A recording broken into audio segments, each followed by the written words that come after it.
Here. Mrs. Johnston? Here. Mrs. Lewis? Here. Mrs. Singh? Yeah. I'd like to entertain a motion to adoption of the regular meeting agenda and its addendum. So moved. Second. All those in favor? Aye. Aye.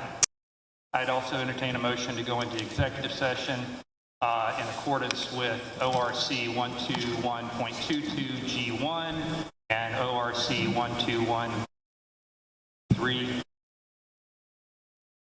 So moved. Second. All those in favor? Aye. Aye. Ladies and gentlemen, we will be back after executive session, approximately 6 o'clock.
bass kick.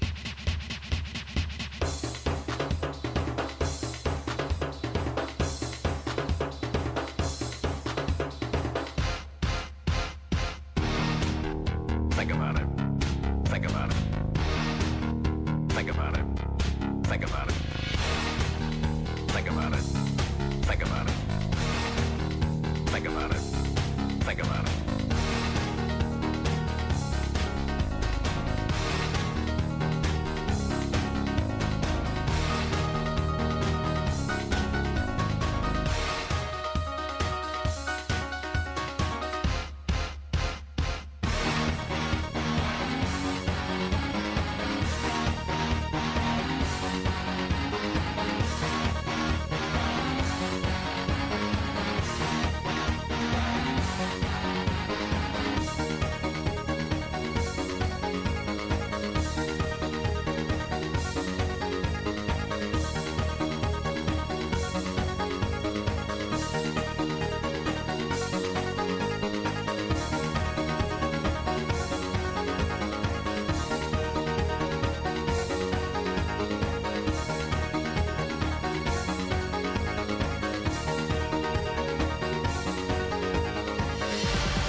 Think about it.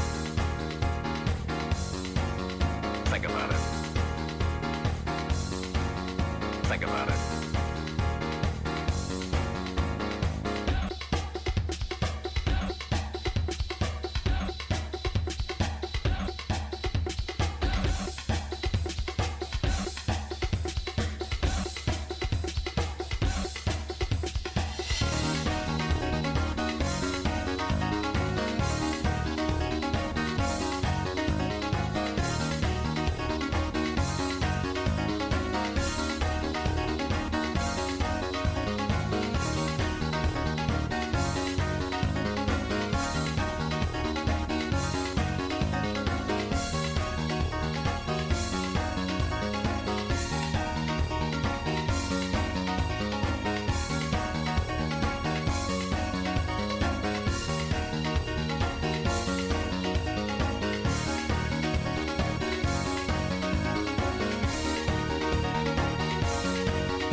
returning from executive session.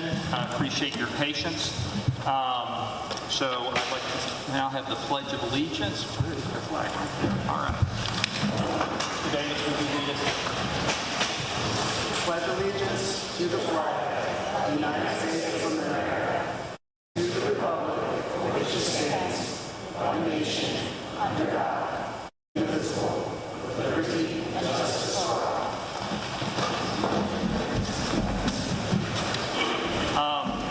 I'd like to welcome everybody on the behalf of the Board of Education for having you come to the meeting this evening to share your thoughts. Public comment is an important part of every board meeting, and as per our policy, we allow 30 minutes of public comment at each regularly scheduled board meeting, with each participant allowed to participate for up to 5 minutes. We want to hear your voice. What you have to say matters, and it matters deeply. Our plan is to in fact, I'll let Mrs. Eichholz make a motion in a second, is to actually change our agenda around so that we actually start with public comment and then have other business. I'd like to move that we move the public commentary from the bottom of the agenda to the top and then followed immediately by other business.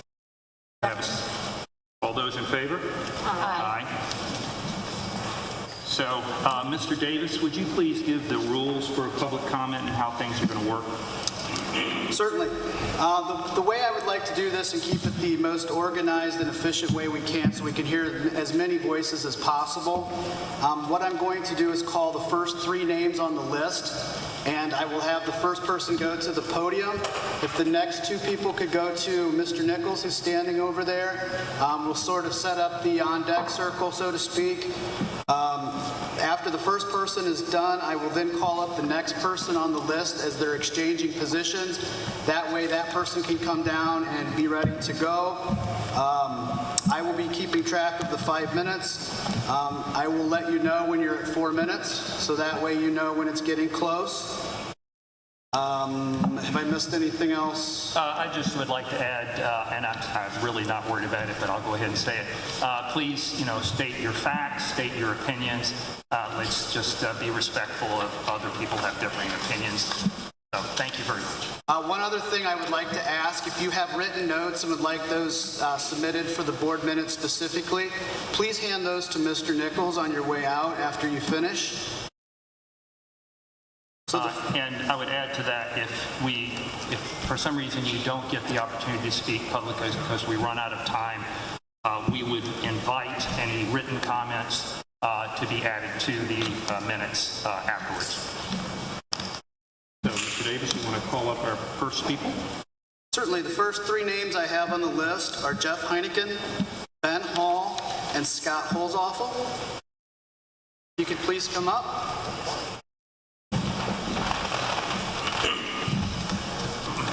As an aside, we can't hear you out there. They are on. I don't know if we can move them any closer. Thank you for letting me know that. Elizabeth, can you move your computer so I can pull this a little closer to me? And I'll just shift down. Can you all hear me now? Not a so-so? I saw a so-so? Not here. Okay, we're going to fix this. I've never been accused of having a mic voice that needed more mic. Testing. You ready? Please proceed, Mr. Heineken. Okay. My name is Jeff Heineken. I'm an attorney. I'm a resident of Indian Hill and a parent of 2 children in the Indian Hill School District.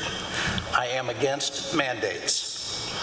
The Indian Hill School District has been recognized and has received many honors over the years for excellence in education.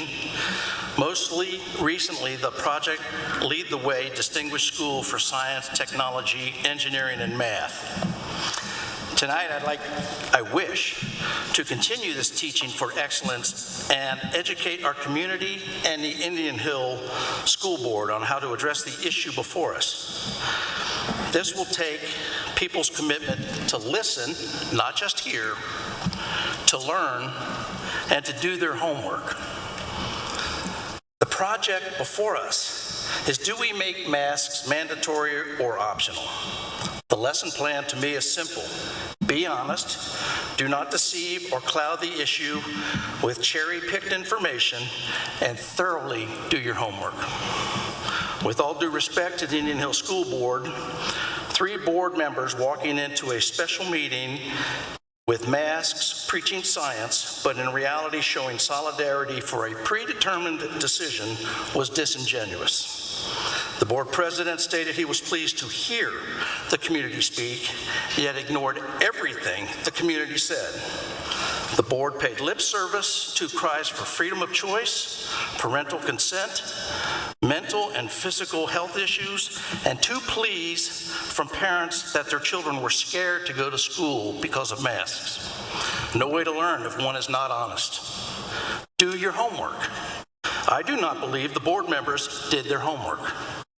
They ignored their own bylaws, and most importantly, the issues discussed in the first 2 consideration slides presented at the August 3rd special meeting. I will not reread the slides, but will say the first slide should have given everyone a hint on who has the authority to make health decisions for school districts. The most important point on the second consideration slide, point number 4, stated, quote, "No government entity has passed a legal mask testing or vaccine requirement for public schools to date." This is important, and I hope you will not just hear me, but listen. Based on the board's bylaws and the laws of the state of Ohio, the decision that was made by 3 members of the Indian Hill School Board to mandate the wearing of masks was outside the scope of their authority and therefore unenforceable. Stop, please. This is not a matter for clapping one way or the other. This is a matter for getting facts out. Let me repeat, that decision was made by 3 members of the Indian Hill School Board to mandate masks, was outside the scope of their authority and therefore unenforceable. A simple review of your bylaws would have told you under Authority Policy Manual adopted December 12, 2017, section 0121, the supervision of the public school of this district shall be conducted by the Board of Education, which is constituted and governed by Code Title 33 of the Ohio Revised Code. Therefore, Ohio Revised Code chapters 3301, 3313, 3317, 3701, and the Ohio Constitution are the governing laws for this issue, not hand-picked science reports. Governing law and what point number 4 attempted to help the board understand states the only governmental entity in the state of Ohio capable of issuing mandatory health mandates is the Ohio Department of Health. Nowhere in the Ohio Revised Code or the Constitution does it state a school board has the authority to make a political decision dealing with health mandates and regulation. Chapter 3701 of the Revised Code vests solely in the Ohio Department of Health the power and authority to supervise all matters relating to the preservation of life and the health of the people of the state of Ohio, and they have authority in the matters of quarantine and isolation, which they may declare and enforce. State boards of education only have general supervision of the system of public education, not public health. Governor DeWine stated, "We're at a point with this today." Mr. Heineken, that's 5 minutes. I think you got the gist of mine. You already have a copy of my report, and I appreciate the time. Thank you, sir. Would Mr. David Fox please come up?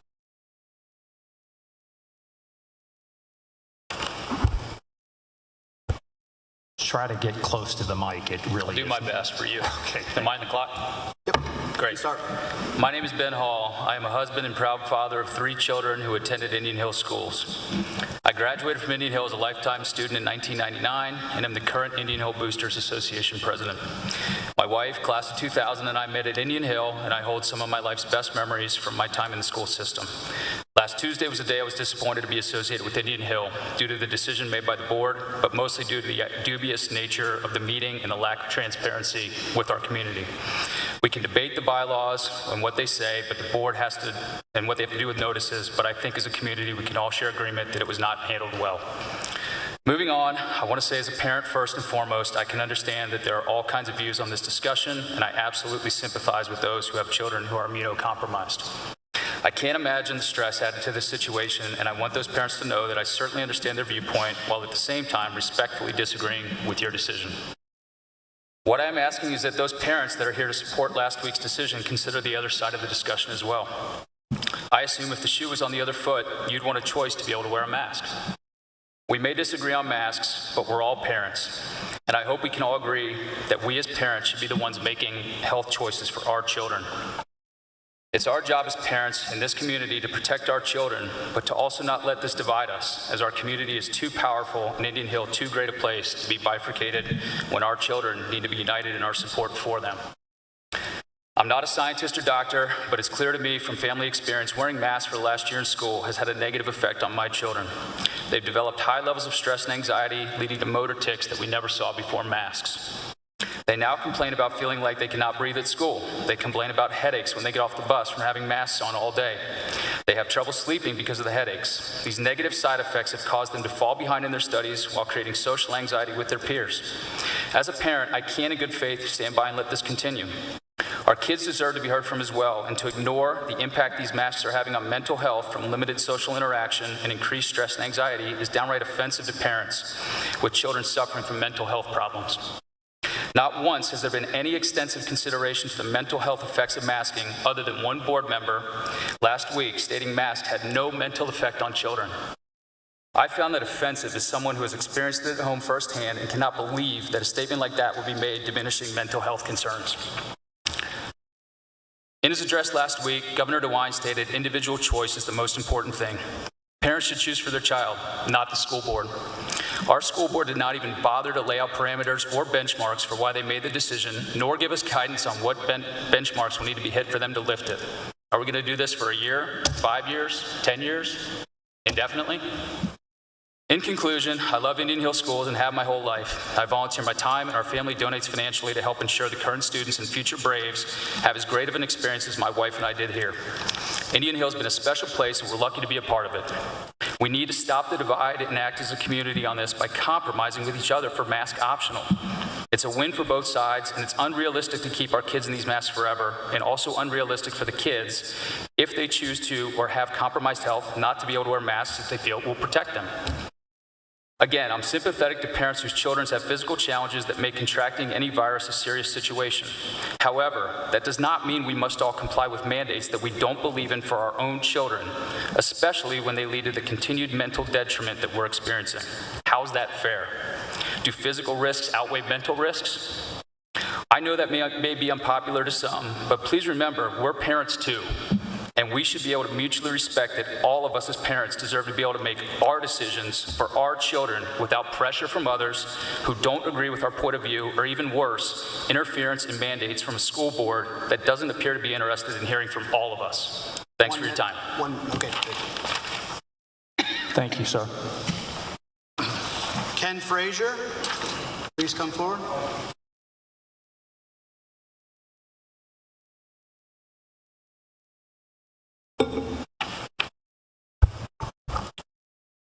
Hi, Scott Holzapfel. I should have given Jeff some of my minutes. I actually don't have as much to say because I think it's a kind of a cut and dry issue. But as a way of introduction, alumni class of 91, also a member of the Indian Hill Foundation. Know many of the people in the room. I've been heavily involved in this society, from fundraising for Home of the Braves, making awareness around the levy that was recently passed. And this community meant a lot to me growing up. I convinced my family to move here. It's a big part of my life, has been and will be going forward. So this issue is very important to me.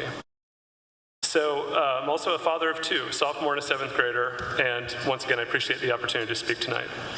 Like Ben, very disappointed in how this original decision was made. It gave the appearance of a lack of interest in the parent's opinion, and that should matter more than anything. After all, these are our kids.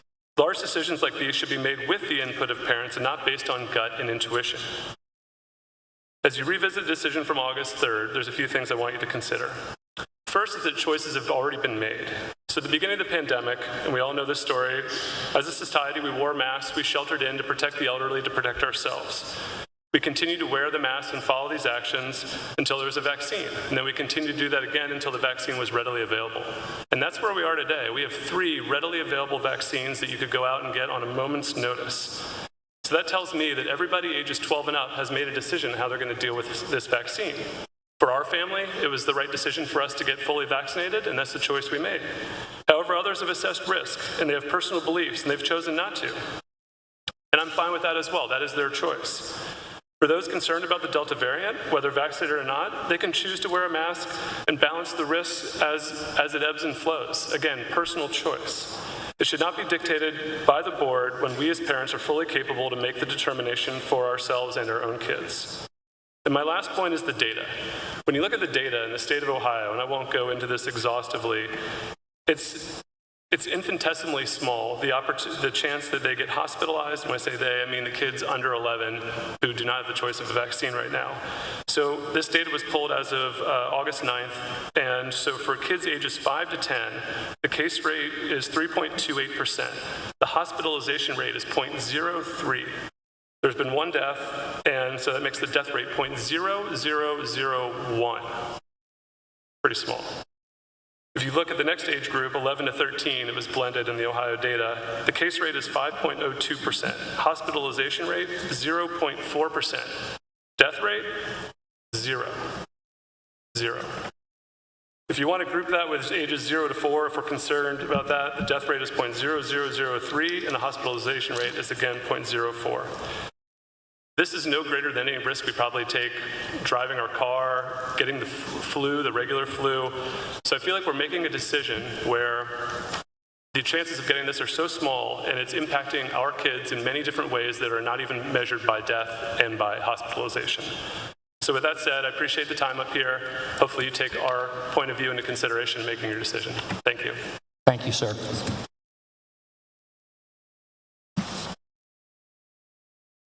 Dr. J. Adam Metzger, please come forward.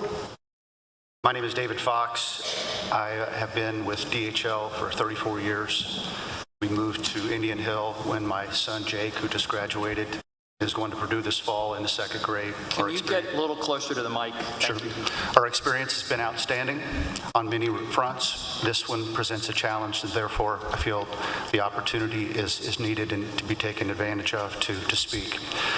2 components to my comments tonight. Number 1, I'm going to read on behalf of Peter Kleekamp, and then I will make a couple comments on behalf of myself. Peter and I are very good friends. We have children that are of the same age and of the same interests. So, my name is Peter Kleekamp. I'm a parent of 1 child who will be a freshman this coming school year. As you know, I have had 3 of my other children graduate from Indian Hill schools, all of which had a positive experience. I am writing that you please remove the mask mandate in our schools as soon as possible. The decision to wear a mask should be that of a parent and not the school board. I have gone along with the mask mandate in the past. However, I feel that this is time for me to take a stand against it after seeing the adverse effect that wearing masks is having and causing to our children. I feel that there is insufficient data to support that mask requirements effectively prevent the spread of coronavirus. Further, there is scientific evidence that children do not readily acquire COVID-19, spread it to other children or teachers, or endanger parents or others at home. In the rare cases where a child does contract COVID-19, it is very unusual for the child to get severely ill or die, unfortunately. So, why require that our children wear masks in school? We have all seen the effect that wearing of masks has had on our children. My own children have even said to me that not only are masks an annoyance, but a distraction which impairs their ability to effectively learn what is being taught to them in the school room. Students need to interact properly with their peers and covering their face results in our children's inability to properly communicate. It inhibits communication and our children's social development. Further, we all know that facial expressions are integral to human connection, particularly for young children who are only learning how to signal fear, confusion, and happiness. Covering a child's face mutes this nonverbal form of communication and can result in robotic and emotionless interaction. The science is clear, and thus the question becomes, what is the benefit of wearing masks for our children? Is masking of children more about seeming to be doing something, even if it's ineffective or possibly even harmful? If the possible harms outweigh the negligible and questionable benefit in such a low-risk group, then why must they wear masks indoors and even outdoors at school? Masking children with near zero risk of transmission and illness for COVID-19 is not necessary and simply does not make sense. I respectfully request that the school board reconsider the mask mandate in order to preserve the mental health of our children.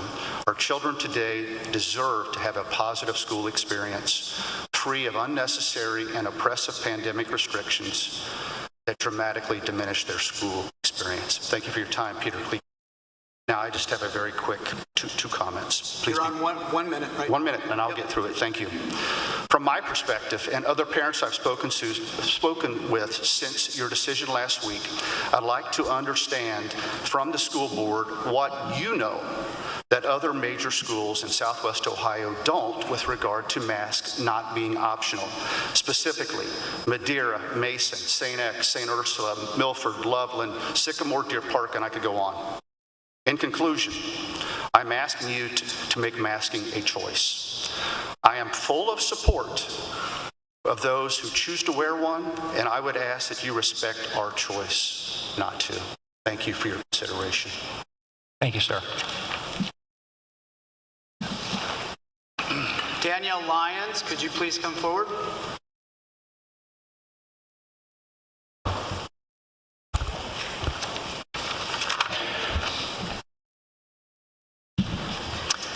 Good evening.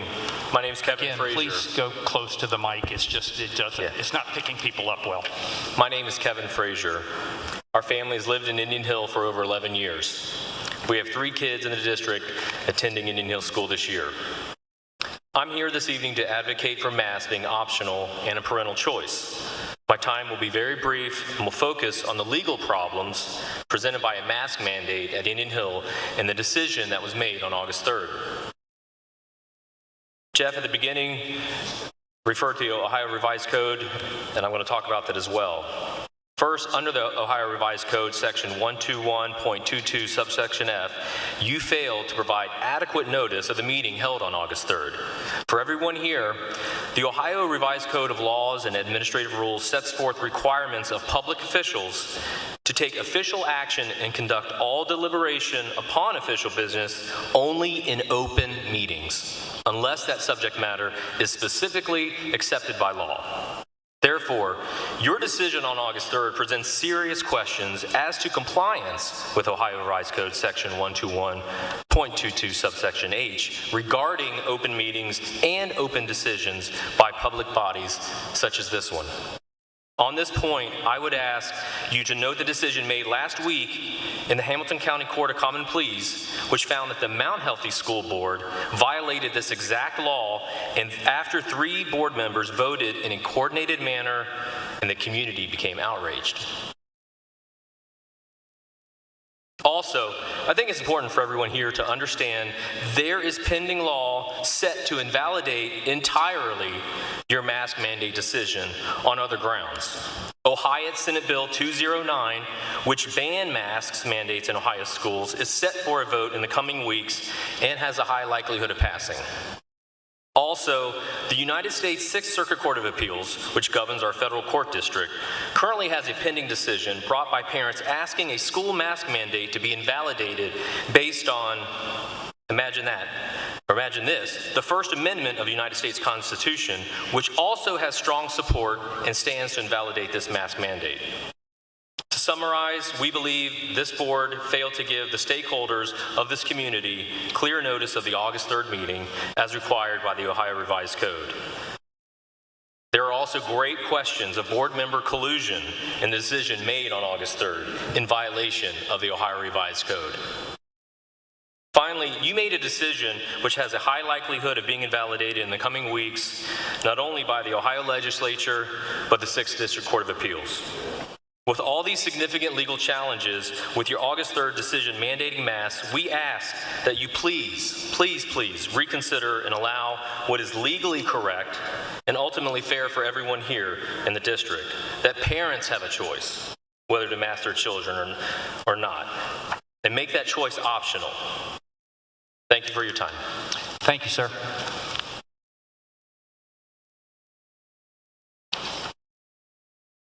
Nick Adair, could you please come forward? My name's Adam Metzger. I stand here as a Christian, as a husband, as a father, as your neighbor, as your friend. As an essential healthcare worker, I've personally seen over 10,000 patient visits over the past 18 months, from pediatric to geriatric. I've counseled thousands of people, hundreds of families through the pandemic. I'm here to tell you, we support freedom of choice and the decision to mask our children. The biggest health crisis facing our children this fall isn't a respiratory virus, but a mental and emotional health crisis. I've brought some stats to share to elaborate on this. This was pulled off the Ohio dashboard from the Department of Health this morning.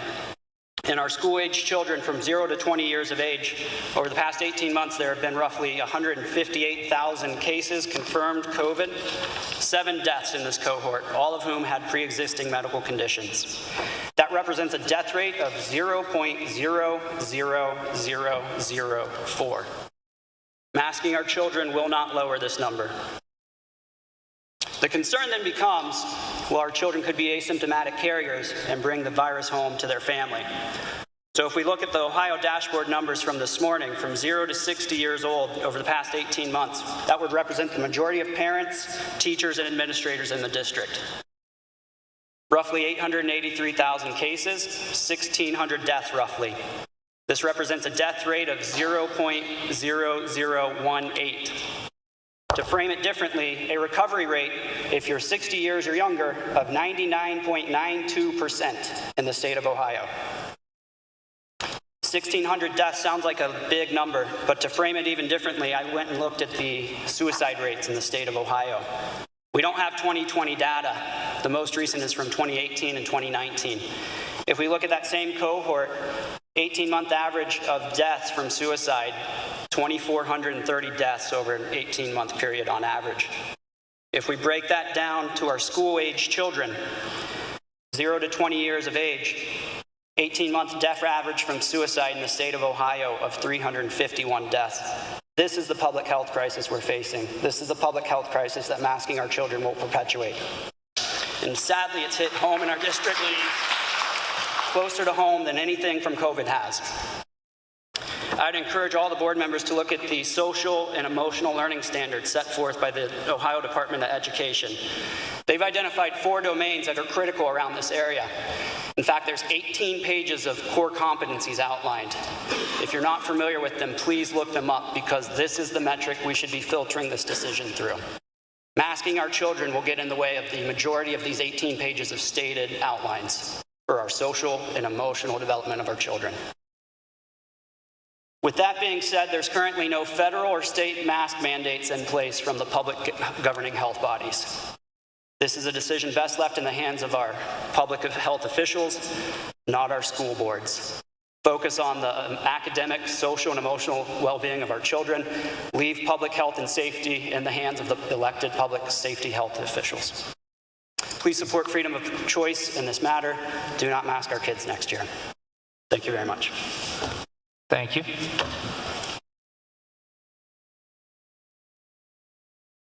Emma Dowling, could you please come up? Good evening, Board of Education, Superintendent, community members, parents, and guardians. My name is Danielle Lyons.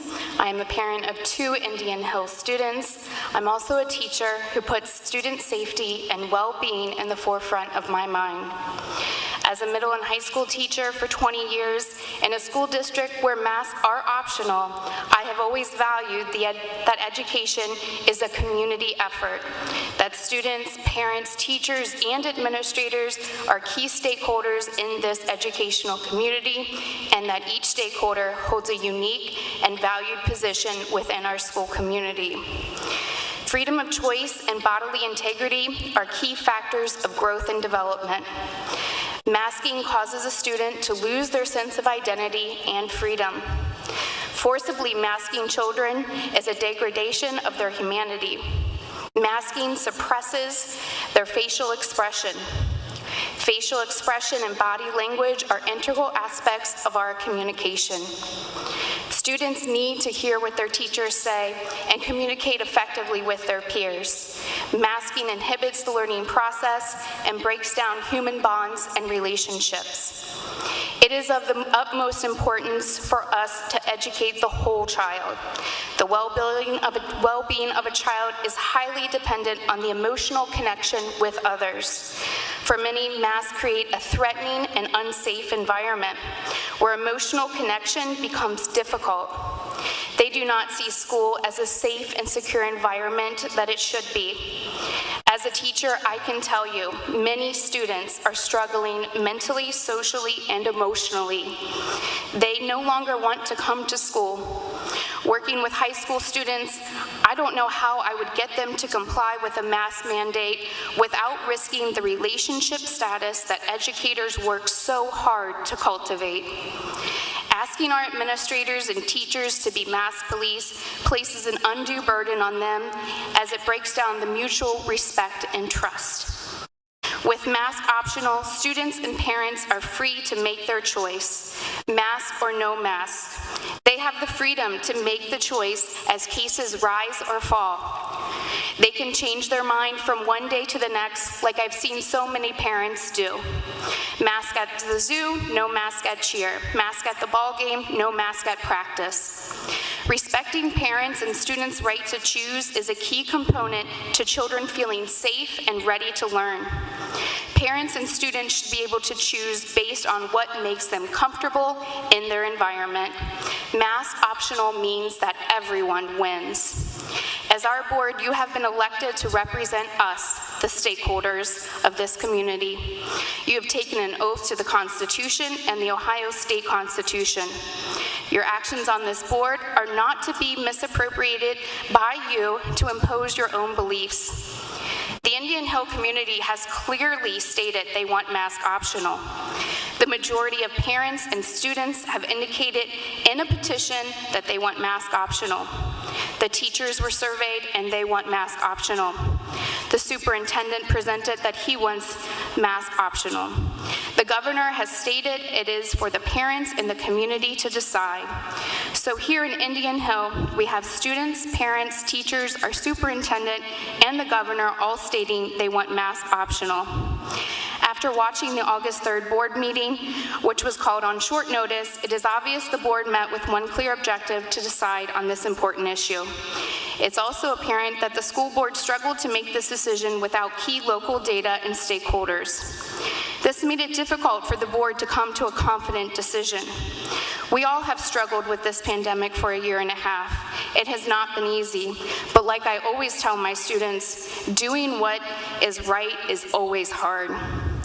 We would like to respectfully request that the board do what is right and vacate this decision, a decision that was made in haste without key stakeholders and relevant data erodes public trust.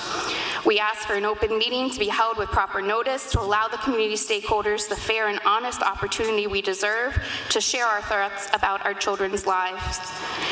In that meeting, the board should present relevant real-time local data to drive its decision, as it has always used in the past. And finally, we respectfully request that the board outline a plan to get our students back to face-to-face learning as soon as possible, with clear benchmarks for achieving this common community goal. This is the community's opportunity to rise above differences and do all the hard work that needs to be done for our students. Those on the board who can do this will earn the respect and admiration. Go Braves. Thank you. Is that... we have reached 30 minutes. I would entertain a motion from one of the board members to extend the public commentary by 15 minutes. So moved. Second. All those in favor? Aye. Aye. Good evening, everybody. My name is Nick Adair. Sorry, Mike Wentz, please come forward. I'm sorry. Mike Wentz. Yeah. Can you step up to the mic as best you can? I know it's hard. I'm an alum of the class of 2020, meaning I was a senior last year, and I actually got to experience what it's like going to school with masks. I find it a little concerning that I'm most likely the first high school student's opinion that you guys have heard on this issue, but I digress. So the first thing I'd like to talk about is mental health within high schoolers. So last year, or throughout my experience talking to friends and peers, our social events and everything we could do within school was just completely stripped from us. And I know most kids, including myself, aren't a big fan of school, and the only way we can get through it is by talking to our friends and our social interactions with our peers. And the masks and mandates that were imposed on us last year completely stripped that from us. Not only could we not see each other's faces, all the time that we were able to spend with each other was taken from us, and at lunch we had to sit with plexiglass dividing us 4 to a table. It was actually pretty draining. It was mentally draining not being able to talk to your friends all day, practically sitting in a bubble for 8 hours. I don't know how 14 to 18-year-olds are supposed to sit in a classroom all day without talking with one another. And it created a pretty big mental health problem, I'm not gonna lie. You know, a lot of kids felt trapped at school, a lot of kids felt exhausted, and that's why a lot of kids went online. They couldn't handle sitting in a classroom all day doing nothing. At least at home, they had a little time to themselves, and they were in the comfort of their own home, no mask, and myself included, I went BVA the third quarter, and it was just such a stress-relieving decision, and I don't regret it at all, which is pretty sad because my senior year is supposed to be a pretty fun year, and probably the best year of high school. And the masks and the mandates completely ruined that year, and I really hope these upcoming seniors don't have to experience what we did. You know, I only had one taste of what an actual senior year felt like, and that was prom. Fortunately, we were allowed to have no masks at prom. Until walking out of prom, we had to wear masks. And one of my friends decided to not wear one, and a teacher physically grabbed and assaulted my friend and yanked him to the side. And, you know, that wasn't the first case that I saw a teacher either touch a student or yell at a student for not wearing a mask over his or her nose or having it below their chin. I kind of found it disgusting when I saw my friend physically grabbed by a teacher. And I just hope that can't continue. I'd also like to talk about the effectiveness of masks at school. So as much as Indian Hill tried to keep masks on us at all times, every second we got, we would take it off. Every chance. Bathroom, take it off. Hallway, pull it below our chin. You know, lunch, we didn't have to wear masks. And although we had dividers, you know, kids would just kind of peek around it. So despite the best efforts of trying to keep masks on us, you know, kids aren't going to follow that. And at the same time, we're a small body of students. You know, a lot of us hang out with each other outside of school. None of us wear masks outside of school. A lot of kids participate in clubs and sports, and, you know, we never wore masks practicing. We wore them in the weight room, but barely. We just pop them off. I don't understand why we have to wear a mask, especially if students are vaccinated, if we're just going to take them off the instant we get the chance. Thank you all for your time. Thank you very much.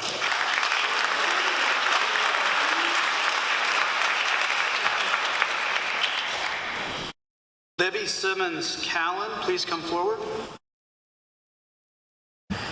Hello, my name is Emma Dowling, and I am a rising senior here at Indian Hill High School. Thank you for having me this evening.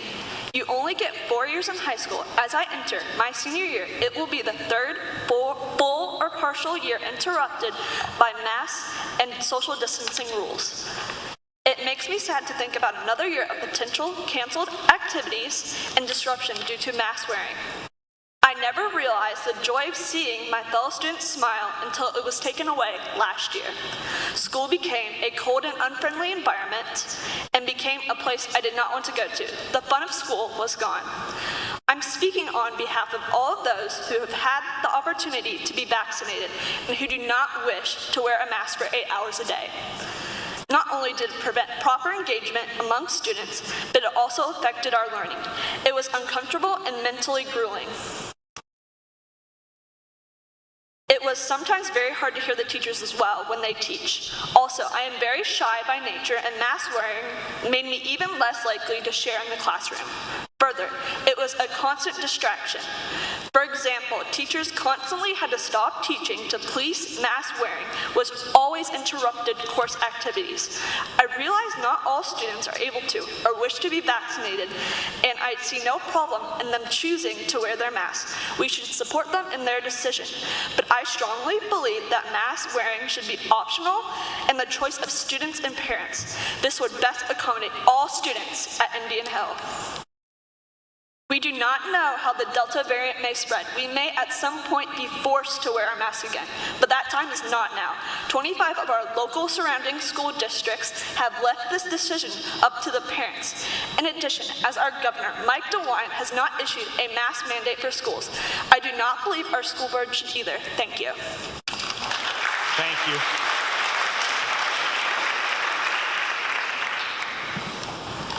Dr. John Zerbe, please come forward. Wow, I have to go after those students. Good evening. My name is Mike Wentz, 1985 Indian Hill graduate, past booster board president, and current foundation board member. First, this is my first ever school board meeting. Some might say, what took so long? Get involved already. Well, I am involved, but I've long trusted our school board to have the best interest of our kids front and center, and also to have an accurate pulse on the community they serve before big decisions are made. So I feel compelled to speak here tonight. Secondly, I'm happy to be part of an involved community that can effectively and in a civil manner express our concerns, especially for the health and safety and well-being of our children. I'm here to speak from the heart about risk and reward on a personal level. Why do we not send our kids to school wearing helmets and covered in bubble wrap? Because that would be silly. Of course it would. But one day, it might prevent a concussion or a broken arm, or it just one day might save a life. We make calculated decisions every day that evaluate and mitigate risk. We wear seatbelts. We wear bike helmets, sometimes. We all take a variety of risks every day, from how we obey speed limits to if and when we let our kids play football. We all personally make these choices for ourselves and our children based on our own family's specific needs and desires. I think everyone in this room would agree that mental health is every bit as important as physical health. When a person or student is hurting physically, most often you can see it. When a student is hurting mentally or emotionally, too often you cannot see it. Nearly every child psychologist across the country has seen significant spikes in children and teenagers needing their services at 2, 3, and even 4 times the frequency of just 2 years ago.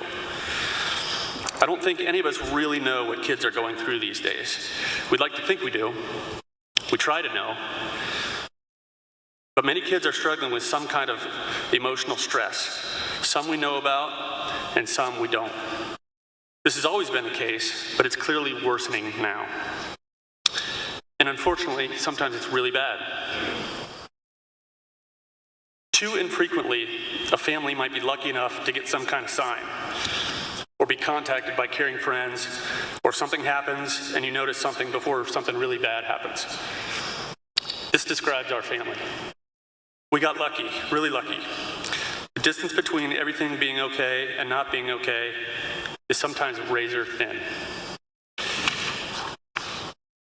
God only knows how many of our Indian Hill students are struggling with social and emotional issues. We'll never know, nor should we really know, as these are personal matters.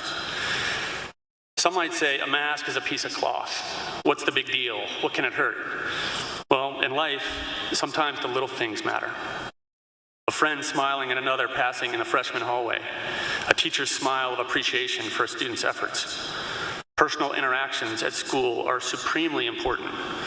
It might just be one simple interaction that turns a really crappy day into a decent day for one of our most vulnerable students.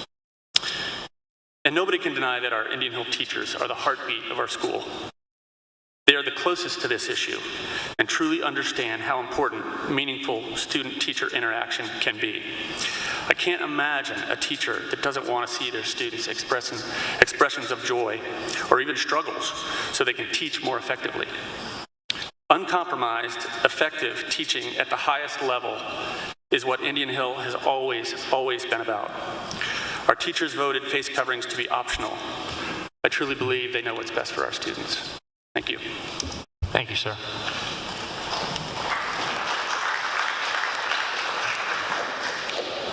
Brian Kopfer, please come forward.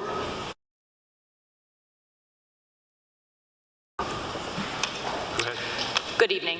I'm Elizabeth Callan. I'm an Indian Hill resident and mom of 2 in the Indian Hill primary, a son entering kindergarten and a son entering 2nd grade. I'm also a proponent of a mask optional return to school. Today I want to speak on mental health issues related to all-day masking, especially for the little ones. While there's little data on this relatively new situation, I ask you to acknowledge basic physics, anatomy, and parental experience today. First, particularly for the compacted pediatric airways of the primary students, all-day masking presents many issues. To name a few, increased airway resistance during exhalation, increased carbon dioxide in the blood, breathlessness, exacerbation of anxiety. It causes exhaustion, it causes fatigue. I have seen all of these, as have many parents. Moreover, masking, particularly for the little ones, causes great emotional distress. In my home and in many others, it's led to outright dread of school.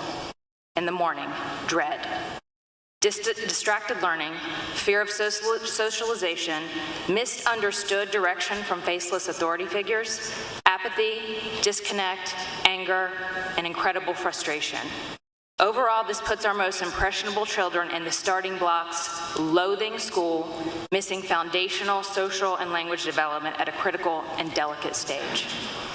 Personally, I'm a natural-born rule follower, but I will tell you who's not. An incoming kindergartner, my kindergartner, who can't breathe in a completely new setting and building around completely new people.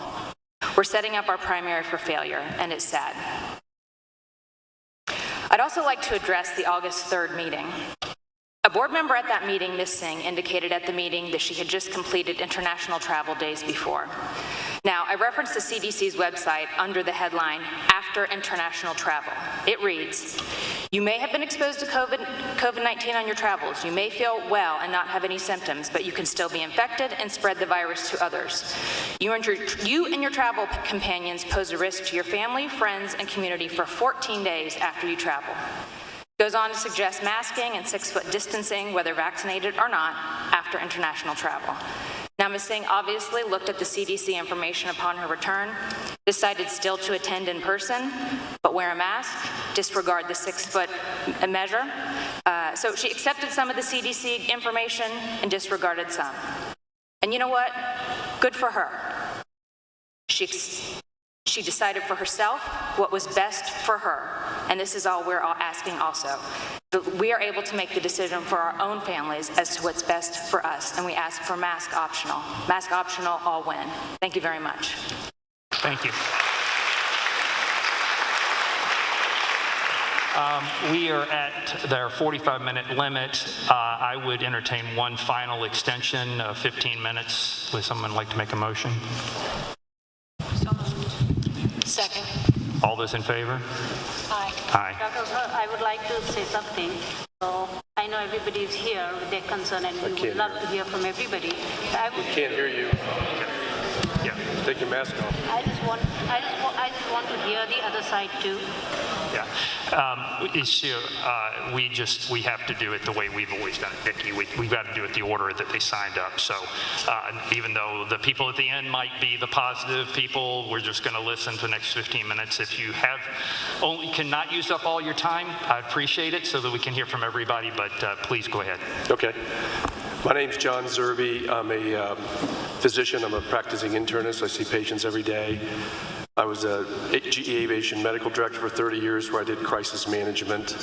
I had great training as a young physician, and we've never done this with masks ever in a hospital setting. We would do it in the OR. We would do it if somebody had an infectious disease. We never masked healthy people before. They've done it in other countries, but not here. So I'm against the masks in kids specifically, for sure. The risk of them, we've already quoted all the data, so I can be real quick.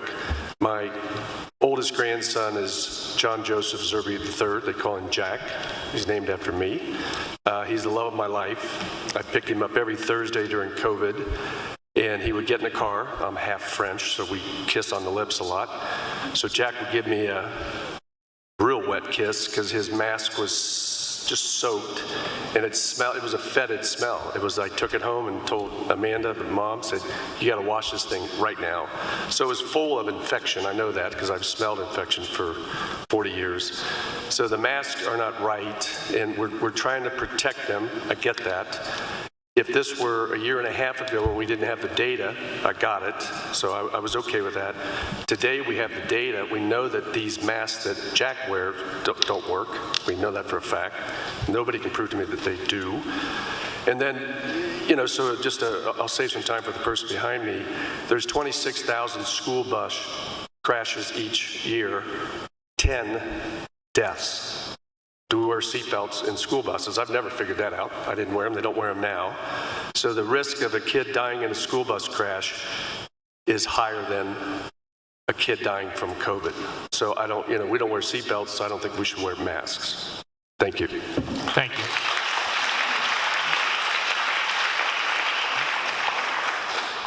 Dr. Elizabeth Bythe and James Day, please come forward. Hi, I'm Brian Copper, 7712 Awanasa Lane. I have 3 boys. My oldest graduated in May. I have 2 boys still in the school system. I've got a 16-year-old who's entering his sophomore year, and I've got a 12-year-old entering his 6th grade year. First of all, I'd like to thank the board for everything that you do. We have a great school system, a great school district, fantastic teachers. Beth and I have only been here a few years. We feel very blessed and honored to send our kids to Indian Hill School and be part of this community. So thank you to everybody here on what you do for our schools and ensuring we just have a fantastic environment for our kids. I work for a large healthcare system. I'm not trying to keep this brief because a lot of smart people before me, including the students, you guys did a great job, by the way, kind of cover a lot of these points. I work for a large healthcare system, and unfortunately, I've been closely following and been in the trenches with this virus since early of 19. We all agree this has been an extremely difficult time for all. I feel extremely sorry for all those that have lost loved ones due to COVID, and currently people that are battling the virus, and my thoughts and prayers are currently with them. We all agree as a community that this has just been awful as a country, as a world, as a nation, and it's just been awful. But I believe we need to strike a better balance with where we are with the virus right now, and I think we're very unbalanced with how we're starting the school year. I'm having a very difficult time answering the question my 12-year-old's been asking me, like, Dad, why do I have to wear a mask to school? And it's a simple question. And as much as I've been in the trenches and the healthcare side of this and all the data that all the people presented, I've heard it and I follow the stats, we all do, I can't really answer that question for him. Dad, why do I have to wear a mask? Is an answer because the CDC made a awful recommendation recently, not based on data, okay? And that's not a good answer. Again, I can go on and on. I don't have a good answer for him. We need to strike some balance on this. The virus isn't going anywhere. There's going to be other variants. There's going to be Delta Plus. There's going to be Sigma. There's going to be Omega. I mean, this isn't going anywhere. But we have to strike a better balance with this in our community and our society as a whole. I mean, we've asked a lot from our kids since early 19. We've asked a lot. Remote learning.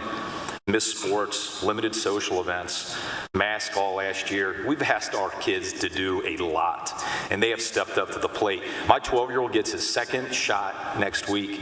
What else do you want him to do? What else can my 12-year-old do? My 16-year-old is fully vaccinated. What else would you like them to do? There's nothing else they can do, and it's not their fault for this recent spike. We know who's responsible for the recent spike, and it's not our kids. It's for unvaccinated adults. Do your research. We should not punish our kids because of unvaccinated adults spreading the Delta variant and jamming up our hospitals. That is not our kids' fault. They have stepped up to the plate. Please respect that. Please quit punishing them. Please stop instituting these punitive laws and rules about what they should and shouldn't do. Please factor that in. I sent everybody here a Wall Street Journal article link yesterday, very well written about the other side. Please consider that. There are other sides. A lot of people spoke about the mental health side of this. It's real. I lost a sister to suicide years ago. Mental health stuff is very, very under the radar, and it's not spoken about enough. These are real problems. Mental health stuff hits home very much to me. Please factor that in when hopefully reversing this decision. It's time to strike a better balance with this virus. Thank you. Thank you. Jennifer Creedon Burns, please come up. Hi. Try to be really close to the mic, please. I will do my best. Thank you.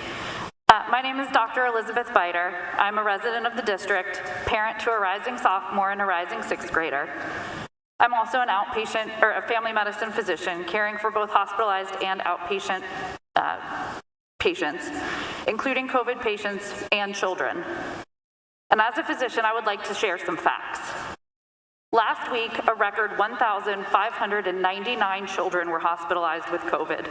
That's more than any other week in the entire pandemic. 50% of the children hospitalized with COVID by the end of June had no known pre-existing conditions.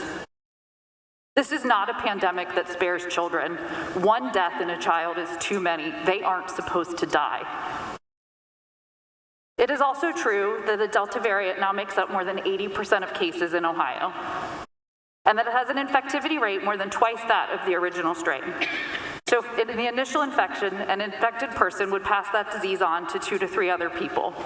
With the Delta variant, we can count on that disease being passed on to 8 to 9 other people.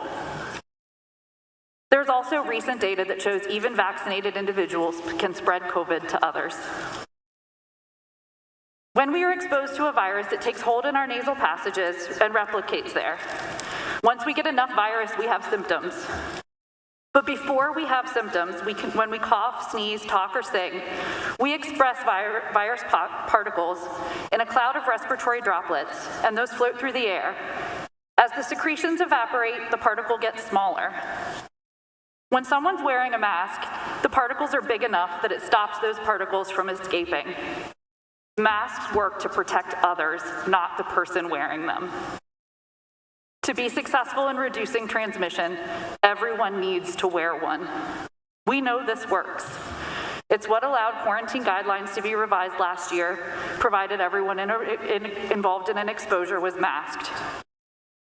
We also know in-person school is incredibly important, and universal masking gives us our best chance at maintaining that. We need only look at schools who have already returned with mask optional guidance, who have already had to pivot to online learning for everyone because of the mass quarantines and infections in Florida, Tennessee, Arkansas, even Indiana. Multiple expert societies have recommended universal masking. We've heard the CDC referenced, but also the American Academy of Pediatrics, the American Academy of Family Medicine, the Pediatric Infectious Disease Society, Cincinnati Children's Hospital, and our Ohio Department of Health. Additionally, I emailed all of you a letter signed by more than 100 residents of our district, including 60 physicians and physician leaders, who are parents of students in the district. I am a physician who is also a parent.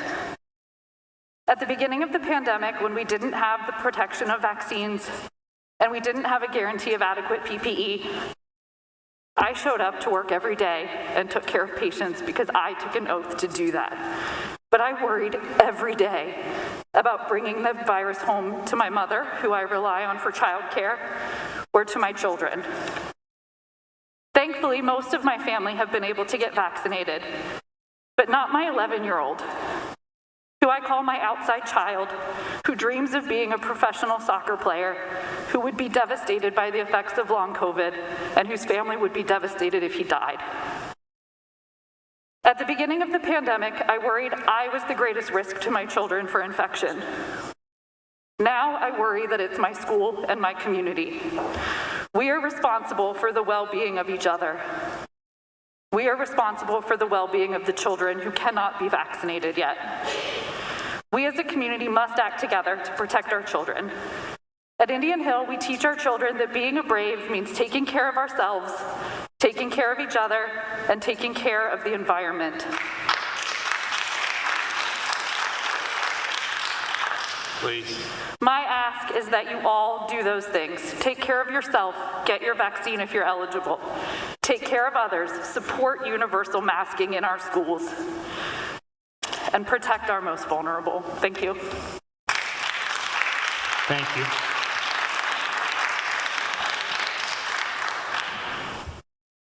Jenny Wilson, please come forward. My name is Jamie Dye. I'm the father of incoming third grader, Olivia Dye. Here's how this meeting should have gone. The board has approved a mask mandate. Since then, the Delta variant numbers have gotten much worse. By the time school starts, they will be much worse. Do you not understand this? For God's sakes, this is a math problem. Sir, please, This is a math, please don't yell. I'm sorry. This Please is a don't math yell. problem. This spreads twice as fast as the old COVID. We had the first one. That was the practice round. I am not a lunatic. I am a student of math. If you look at the curves, it is very simple. The Delta variant is very different. If you tell me that masks don't work, here is a story for you. In a typical year, between 150 and 200 children die in this country of the flu. In this flu season, there was one. There was one child instead of 200 because we took proper precautions. You cannot tell me that masking does not work. And here's the thing, I don't want to wear a mask anymore. My daughter doesn't want to wear a mask. I want them to stay in school. This is how we do it. We prevent the spread. It is a 4-week indoor mask mandate. It is not a sentence for the entire year like Cincinnati Public Schools. It is a 4-week indoor mask mandate. And then we come back in a few weeks and we talk about this again. We're asking for 4 weeks of an indoor mask mandate. We should be talking about what we can do for the children that don't want to wear masks or have severe problems wearing them. That is what we should be talking about. It's that simple. You guys have wasted the time here. We could be talking about face shields or other alternatives. I'm talking to you. No, please. Fine. So, whoa, please. You have the right to talk. Thank you. You're right. He does not need to be attacking you all over. And I really appreciate you making your statements. And then we'll finish. The board has made the right decision. Please work with us. You want to talk about a mandate? Okay, excuse me. Mike DeWine has had kidnapping threats. That is why there is no mandate. It has come out today. Governor Whitmer faced it. Excuse me. The Department of Health is afraid because people could kill them. This is not insanity. We saw it on January 6th. We have seen it with others. Sir, if you have anything else you want to say to the board as public commentary, great. Otherwise, I don't really need the meeting to go this way, okay, please. I thank you for your time. Okay, thank you.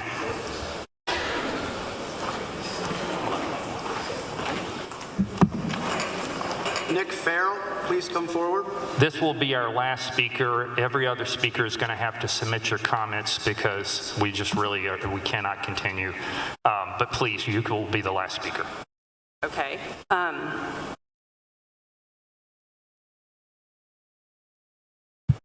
sorry. I know my group wants me to speak, but I really feel like, am I the last speaker or is the next person coming the last speaker? You're the last speaker. I am the last speaker, okay. All right. So for those of you who don't know me, my name is Dr. Jennifer Creedon, and my family moved into the district in 1968. My 3 older brothers and I graduated from Indian Hill in 78, 81, 87, and 89, respectively. Like many graduates of Indian Hill, I moved back to the area after graduate school and now live in the house that I grew up in. I have 4 students in the Indian Hill School District. The youngest is 6 and a rising first grader, and the oldest is 12 as of today. As of 2:45 this afternoon, he had his first shot, and we had a family celebration.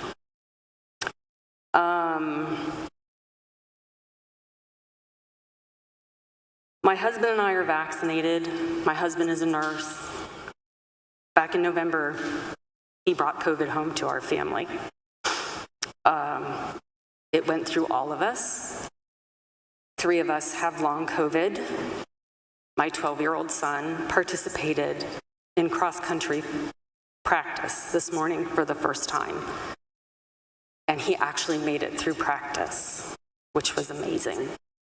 And he used to be an amazing athlete. And today, it was amazing that he ran for 30 minutes. Sorry. And that's not even why I'm up here to talk. I'm up here to talk because I'm a psychologist. I'm a child psychologist. And I work on the child and adolescent inpatient psych units.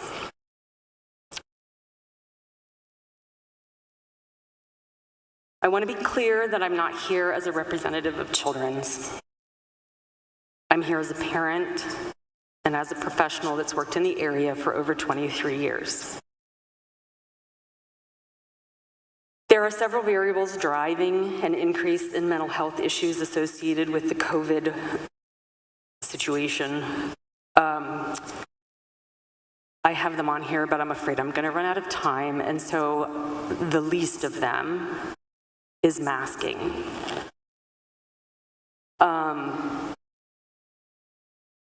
The isolation associated with 18 months or with lockdown, with 18 months of sporadic quarantining when they or classmates, friends they know are sick with a virus that they're afraid is going to kill them or their friends or their family.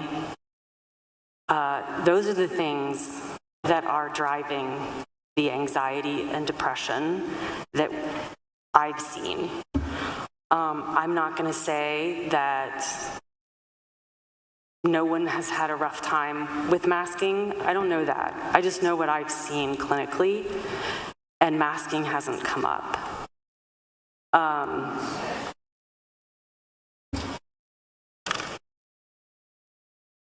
Yeah, I realize you're laughing because I don't really know why, because I've lived it. I've been living in, just like Libby, I went to work every day. My husband went to work every day. I wasn't able to see my kids or be with my kids because I was trying to protect them from this virus. Anyway, my clinical experience has been consistent with what I've been able to find in the medical literature. The one study I've been able to find in the medical literature addressing masking suggests a decreased ability to recognize facial expressions in those wearing masks due to the fact that the lower part of the face is covered. Although this result was found, it has yet to be replicated, and the conclusions drawn were that any detriment to the affect recognition could be mitigated through other experiences such as unmasking while not in school and specific intervention in affect recognition through social skills groups. Time. Okay. Thank you very much. I really know this is super passionate. Super passionate, and I am sure we have other speakers that would certainly like to say what they want to say. I would request that those speakers submit their comments written to the board. I tell you, we will read them. I would say to you all, some people were like, Eddie, I sent you an email along with all the other board members. I read every email. Most of them never asked me to do anything other than remove the mask mandate. So I don't respond to all those. It's not because I'm ignoring you, it's because you didn't ask me to answer anything or have anything like that. So I will read each and every comment that is made, positive or negative, but I would request that you submit them to Mr. Davis either tonight or tomorrow. And if you didn't sign up, you still can submit them, but just please give us your comments, okay? We need to go on to the other business of the board, which would be to talk about this. I would, with the board members' consent, I think we'll have a conversation about the mask mandate. Is that what to do? Nancy, would you like to start with your thoughts on this? Yes. I actually believe that... Try to get really close. I know. I actually believe that because there has been so much discussion and because the other meeting that we had was supposed to be all about everything about returning to school and we really only addressed one issue, I would like to make a motion to rescind the vote that was made on August 3rd in favor of having a further discussion and voting again this evening. That's my motion.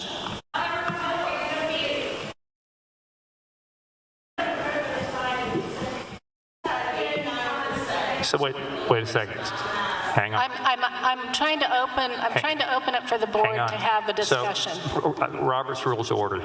She can propose a motion.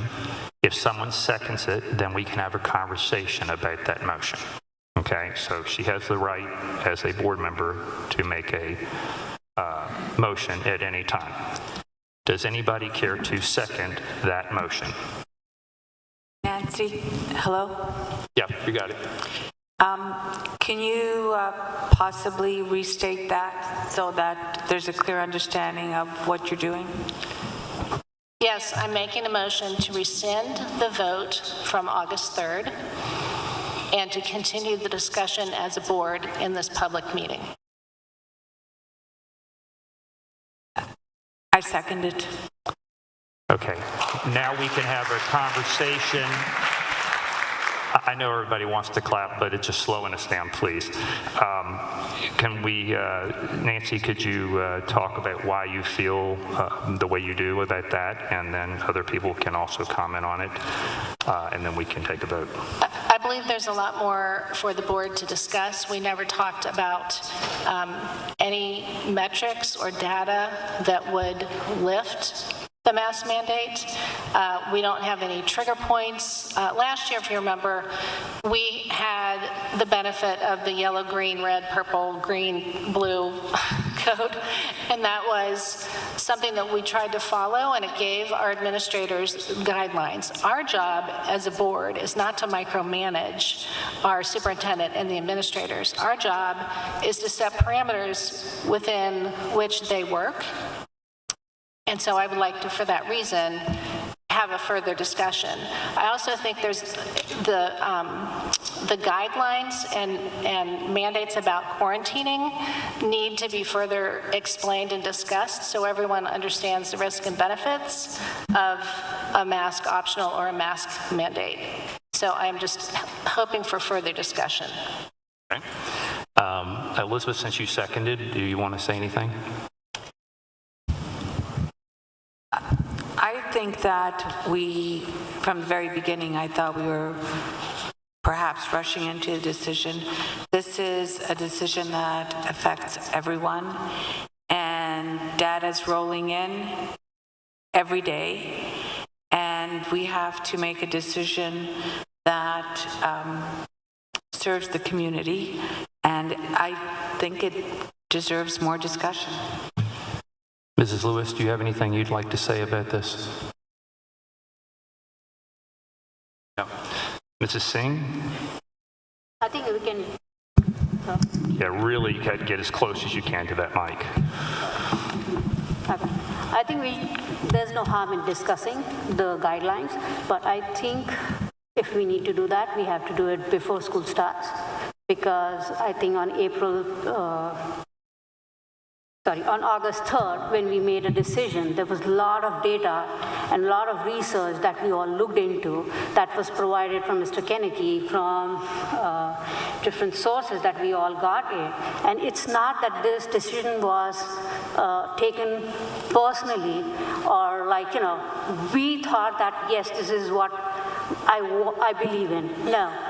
There was a lot of science behind what we decided. So, Nikki, what we're discussing is whether or not to continue the I said, yes, we can discuss, tonight. but we cannot. I don't think that we are talking about two different things. We can Right, talk but about we first have to guidelines. take a vote on the motion. That's I'm okay with if we are looking into the guidelines, yes, but I don't think I'm going to support about changing the decision. That's my take. Okay, well, we haven't made that motion. The motion is just to have further discussion. So the motion is to reverse the decision of last week and to have further discussion. I am, I've sat here and listened, and I know that people that don't agree with the decision that was made a week ago don't think that we made the decision based on data, but we did. The Delta variant is here. Cases are going up at cases are going up at an amazing rate. CDC has listed Hamilton County as substantial transmission, and I actually believe it moved today to the highest level from substantial. I'm getting some times. According to Cincinnati Children's Hospital in Cincinnati, Ohio, the number of children diagnosed with COVID has gone up 400% in the last month. I'm sorry, I raised my voice. I apologize. I shouldn't do that. There's 189 cases of COVID diagnosed this week by Children's Hospital. Excuse me, last week by Children's Hospital. There are 6 children admitted to Children's Hospital with COVID, and 3 are in the intensive care unit. It is here, guys. The number in Florida is much worse, with all the children's hospitals down there completely overwhelmed, okay? And it's continuing to get worse. There have been 357 kids who died of COVID as of July 29th. One seriously ill child or one dead child is too many for me. Masks do work. There was a lot of stuff said about mask and CO2 retention, and all of that's garbage. That's been proven to be inaccurate. Masks do work. There is no question about it. And if you would like, I can, after the meeting, give somebody the CDC stuff. Masks don't cause low oxygen levels either. Mental health, we just had someone who actually does mental health for a living tell us that the mask is not the problem. It's the missing school because you're quarantined and being isolated at home is causing the problems. If we don't mandate masks, we will see quarantines and kids missing school. Anderson, Indiana allowed the kids to return to school, and after they returned for less than 1 week, they had 100 kids out with quarantine. We have to protect the immunocompromised kids. We have medically fragile children in multiple grade levels in this school, and their protection, I as a board member must act in the best interest of every kid, not just some kids. House Bill 244 unfortunately prohibited us discriminating between vaccinated and unvaccinated. I couldn't agree more that vaccinated kids might, if the numbers start decreasing, be not wearing a mask. The data, people that are professionals and have actually reviewed the data, CDC, American Academy of Pediatrics, Cincinnati Children's, our medical advisors from Tri-Health, that we have that advise us. Hamilton County Public Health, Ohio Department of Health. Dr. Hooker, can we pause a moment? Please remember, we're all members of the same community here. It does no good for us to clap and argue and boo. Yep. We need to hear what's being said and speak civilly. Okay, no, let's not have it. We're not here to have a debate, guys. We need to proceed. So, anyway, I would totally disagree that the decision was rushed. I think we don't need to rescind it, and I do not feel that we need to have further discussion. We need to reevaluate this in 4 weeks, and hopefully things will be getting better. So I would call for a question, for a vote. Yeah. Dr. Hooker, Wait a second. Excuse me, sir. No, you can't. One comment I'd like to make is we are talking mask optional, not no masks. I want to be clear about that. Also, the recommendation we would go with would be, I believe, what I would propose, is exactly what the health department has said, is that they strongly recommend mask wearing for unvaccinated individuals. The quarantine guidelines state that if a person is unmasked and or unvaccinated and is exposed, they have to quarantine. If a child has a mask on, whether they're vaccinated or not, and they are exposed, they don't have to quarantine. So it really comes down to each family and each child's decisions on what they decide their risks and benefits are. And if the health department really believed that an unmasked child was passing to another masked child, they would make it so it was last year that everybody had to be masked. They have not mandated that.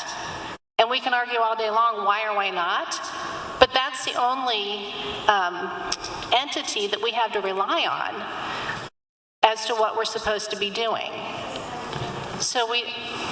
But the health department is who governs what happens in schools when it comes to contact tracing and quarantining. So, Mrs. Lewis, you had a point you wanted to make. I just wanted to say that... Just speak really close to the mic, ma'am. Real close to the mic, otherwise we can't hear you. So what I wanted to say is the second part of what Ms. Eichholz said, which is that we need continued study and we need to evaluate things on a daily and weekly basis, and we need to evaluate our community response is an important consideration for all of us. And so, as far as I'm concerned, we really should schedule another meeting to have discussion about where things are at that point in time with further information that is developed between today and that point in time. But I know that's not your full motion. Yours was that. Right, we need to vote on the motion that's on the table, which was to remove the mask mandate and then have further discussion. We can have a second motion if that motion fails. We have to deal with the motion on the table. So if we could take a vote on that motion, Mr. Davis? Mrs. Eichholz? Yes. Yes. Mrs. Johnston? Yes. Mrs. Lewis? No. Mrs. Singh? No. Dr. Hooker? No. So, Mrs. Lewis, did you have another motion that you wanted to make?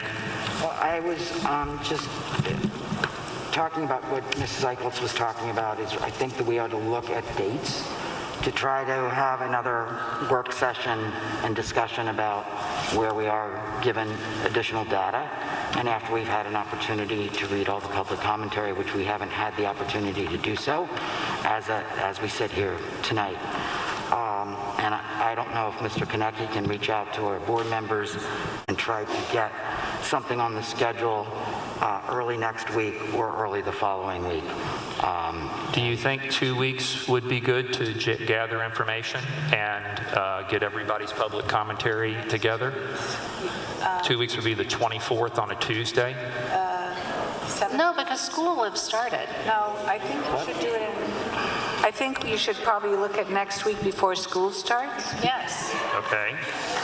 So should we, can I make another motion? Could I make a motion that we rescind the Well, I motion? think we finished voting on this one. We've already voted on it, but that motion's over. So if you want to make a motion to have a meeting in a week, yeah, go ahead, please. Can I make a motion to have a meeting sometime early next week before school starts to readdress the situation and evaluate the data given at that time so it's current with the school starting? I think that's fine. Can we just say Tuesday? Can you make a motion? No. You can't do that? Okay. I go back to my original point. I think that Mr. Konecki has to reach out to each of us individually and look at our calendars. Okay. I have no problem doing it on the weekend or any day that works for all 5 of us. Okay. But I don't think sitting here right now. So early next week, just leave it at early next week? This weekend or early next week. Okay.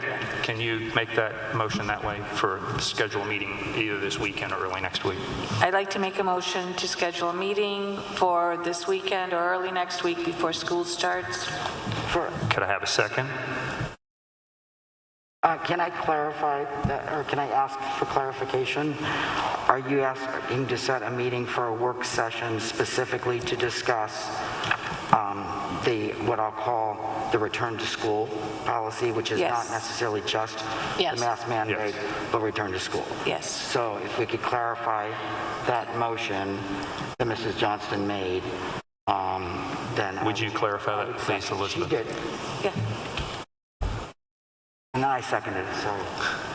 So we're clear on the motion, and you're seconding, Ms. Lewis? All those, do we need a roll call? Yes. Roll call, please. Mrs. Johnston? Aye. Mrs. Lewis? Aye. Mrs. Eicholz? Aye. Mrs. Singh? Aye. Dr. Hooker? Aye. All right. Thank you very much. That concludes the other business. We're now going to go back to our regular agenda, which I would love for you all to stay for, but you're also welcome to not stay for. All right. Correspondence, recognition, and announcements, Mr. Konecki. And I'd get as close to that mic as you can, sir. Maybe, Mr. Konecki, why don't you give people about 3 minutes to exit that wanted to leave? You don't think so? Okay. All right. Thank you, members of the board. We have a couple of recognition announcements tonight. First and foremost, the Indian Hill School District would like to celebrate a member of our class of 2021. Noah Dunkley finished 9th in the Skills USA National Cabinet Making Competition. He also won the state competition and was a top 10 national finisher over the summer. In addition to being a graduate from Indian Hills High School class of 2021, Noah also graduated from the Scarlet Oaks Construction Framing and Finishing Program. We like to celebrate our students who are in their career pathways and want to congratulate Noah on everything that he accomplished this summer. Mr. Konecki, I thought that was wonderful. I saw that in the Indian Hill Braves news, and I just thought it was super that we're celebrating other successes other than just academics, because we have so many. Thank you. Thank you. Next, just like to make an announcement about our strategic plan and the engagement of community stakeholders upcoming. There will be a postcard that will be mailed out and should arrive in mailboxes the week of August 30th. This will be an all-call for community participation for those interested in our engagement sessions that will commence throughout the fall for our strategic plan on the IH Promise. Next up, I'd like to ask Mr. Nichols to come up, and we will move forward with a short operational update. There has been a lot of business that's been taking place this summer as we work on building our brave future. So, Mr. Nichols. Thank thank you, Mr. Konecki. I do have some updates for you. We're excited. The school year is going to be beginning next week, and we're really looking forward to it. And after the passage of the bond, we've done a lot of work this summer. And so I just wanted to give you a quick update on some of those items. Number one, the modulars that we created in the back of the building. And if you haven't yet, I encourage you to go on our website, I believe. There's a quick video that gives you a little bit of an overview of what they look like. We are moving into those currently. We got our final inspection passed this week, and so we are ready. Our teachers are already in there making those classrooms look wonderful. We've gotten really good feedback. I think if you had when you get a chance, or if you watch the video, you'll see the classrooms look very similar to what we've got now, and they really are in many ways a better situation than what they're moving out of. So we're excited about that. The roof doesn't leak. The roof does not leak. The rooms are climate controlled individually, so I think the teachers will really appreciate having a really great space to teach their students in. So we're working on that. We've been moving furniture across the district. As you know, our 6th graders are going to be moving over to the Sawtooth at the elementary school, and they've been making space for them, so furniture is all completely moved over there. They have been working on their classrooms as well.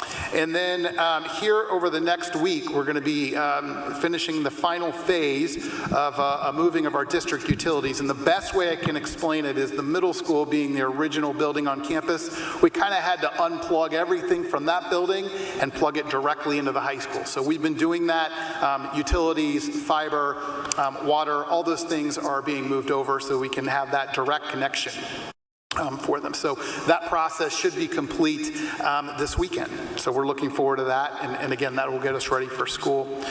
Also, you may be aware we've been working through an energy savings project, and that's exciting as well. We've replaced lighting across our district with LED lighting, which obviously is a cost savings to the district, but it also is going to give some greater functionality to our teachers.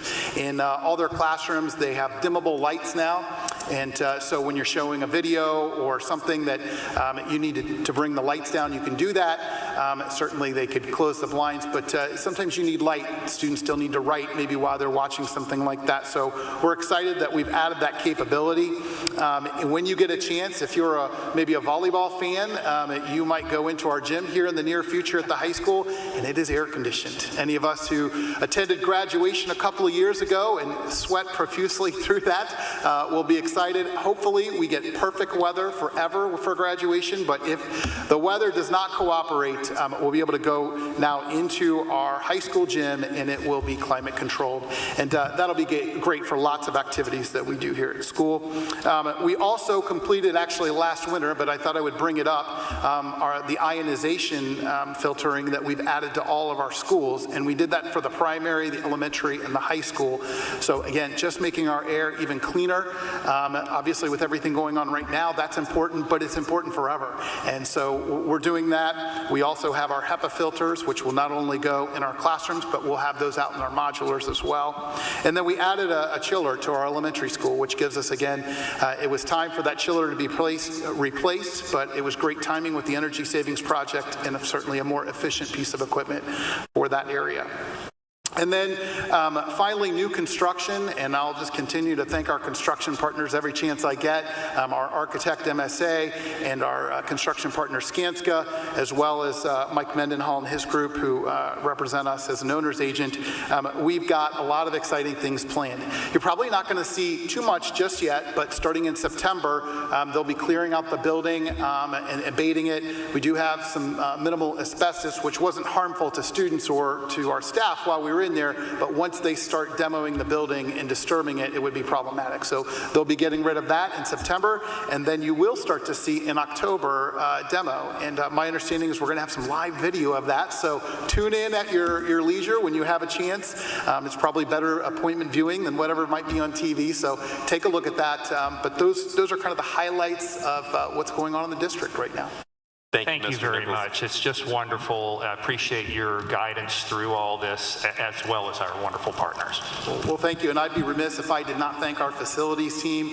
They've done an incredible job this summer getting all these areas ready, as well as our custodial crew. They have just done some amazing work, and they've worked around everybody, so we really appreciate all their efforts. Thank you, Jim. Thank you. Mr. Konecki, can I add one more announcement? Can I go first? Sure, absolutely. Thank you, Mick. Just want to, again, for those who have not seen the release and were not able to review this, we completed a historic bond sale on July 29th, securing under 2.32% interest on $71.45 million worth of bonds for the stakeholders in our community. This was a historic low in the state of Ohio for public school financing for our facilities project, and I want to thank Mick and all of the advisory team for all the work they did on that. I just think it's important to restate how important that activity was this summer so that we can literally begin building. Mr. Davis? That was my thunder, and it was stolen, so. Wow. Guys, this literally is saving the taxpayers millions of dollars. So be happy. So thank you. Moving on, Dr. Hooker to the superintendent's report, if that's okay. Thank you. Item A is approval of our updated athletic handbook. This is an annual approval that I'd like the board to consider. Item B is a resolution declaring the impracticability of transportation and offering payment to parents in lieu of transportation. Again, this will be the first part here, asking you to consider that approval. Item C begins our personnel actions for tuition reimbursements, professional meetings. Under items 1, approval of classified staff contracts. Item 2, approval of non-certified contracts. Item 3, approval of certified staff contracts. Item 4, approval of classified substitutes for the school year. Item 5, approval of supplemental personnel service contracts. This is for fall activities. It's very lengthy there. Item 6, we have a couple of retirements and or resignations. And item 7, tuition reimbursement approvals. I would ask the board to entertain a motion to approve number 7, items A, B, and C, 1 through 7 at this time. Would somebody like to make that motion? Before we go further, there are a couple items on the addendum. Oh, thank you. Sorry. No, thank you. Would you go over those, please, Mr. Konecki? Do you have it? I've got it if you don't. Thank you. Sorry, Mick. Item C, we have an additional approval of non-certified staff contracts and salaries under item 2 and additional retirement resignations as well. So again, looking at that addendum items, also moving for A, B, and C, 1 through 7 at this time. Would anybody like to make that motion? Second. Was that Mrs. Lewis that, yeah, okay. Mrs. Lewis did it, Mr. Davis, and seconded by? Mrs. Lewis? Aye. Mrs. Johnston? Aye. Mrs. Eichholz? Aye. Mrs. Singh? Aye. Dr. Hooker? Aye. Mr. Davis? Under my report for this evening, I have to approve the minutes of the June 22nd, 2021 regular meeting and the August 3rd, 2021 special meeting. Item B is to approve the financial reports for the month ending July 31st, 2021. Item C is to approve the reports for fiscal year 2021 annual commercial paper reporting requirement. This is a state mandate anytime we invest in commercial paper. We did do some of that in fiscal year 2021. However, with the rates as low as they are, I'm not sure that'll be something we'll be able to move back into this fiscal year. That is a mandate by Ohio Revised Code, and it's required that we report it to the board. Item D is to approve the following construction contracts. Ray Hamilton Company, we had some additional moving services we needed, $6,400. Cincinnati Bell, relocation of fiber from middle to the high school, $41,000. The Hanover Insurance Company, builder's risk insurance, $129,500. Moats Engineering for professional commissioning services, $209,386. And item 5 is the construction guaranteed maximum price, GMP number 2 for the middle school abatement and demolition package, $1,402,288.80. Under item E is to approve the following contracts for 2021-2022 school year. There is a contract with the Cincinnati Center for Autism for one student, school year 21-22, $63,000. And a contract to enter into an agreement with Five Seasons Family Sports Club, swim team pool usage, as well as some tennis usage as well, $15,000 per year. The Children's Home Upper and Lower School Educational Program for one student, $184 per enrolled day.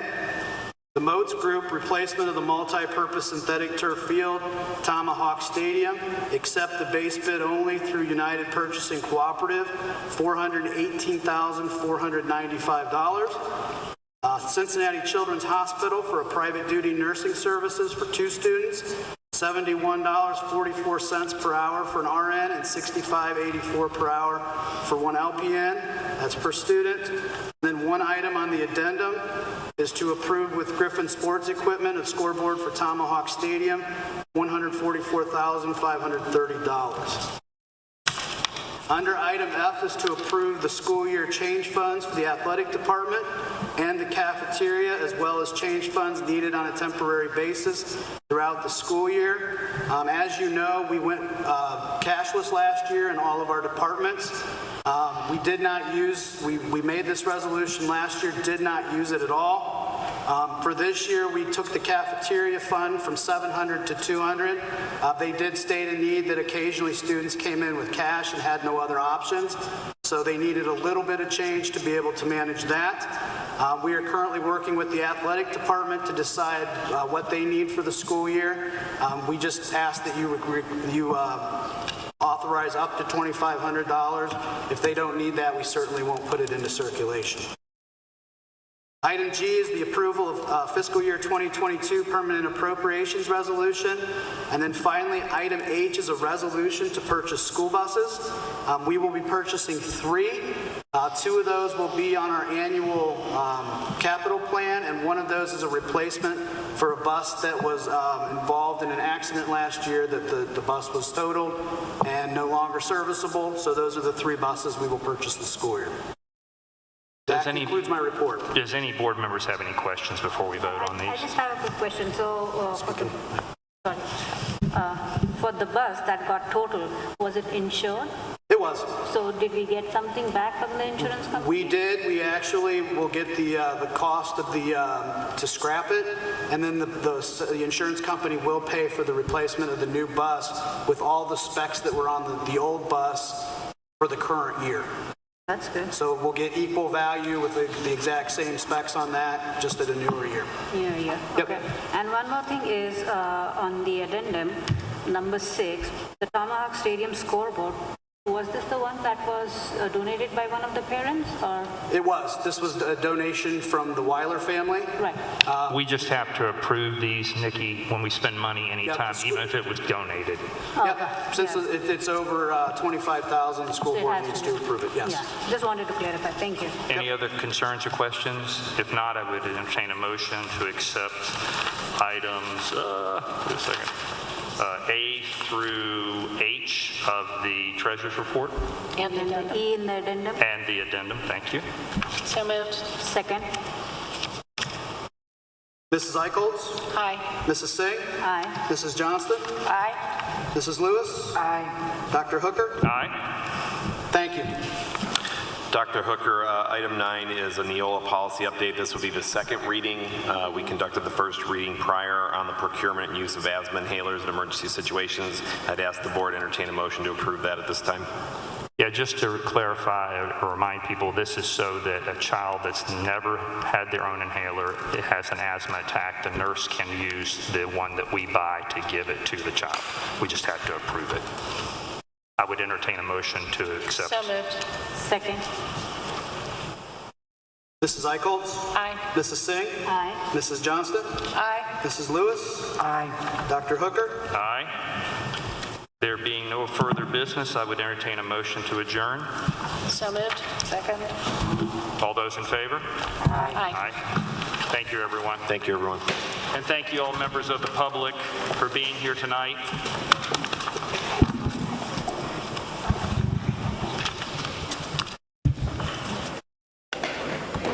Exclusive coverage on the Indian Hill Television Network has been a copyrighted presentation of the Indian Hill High School Video Department.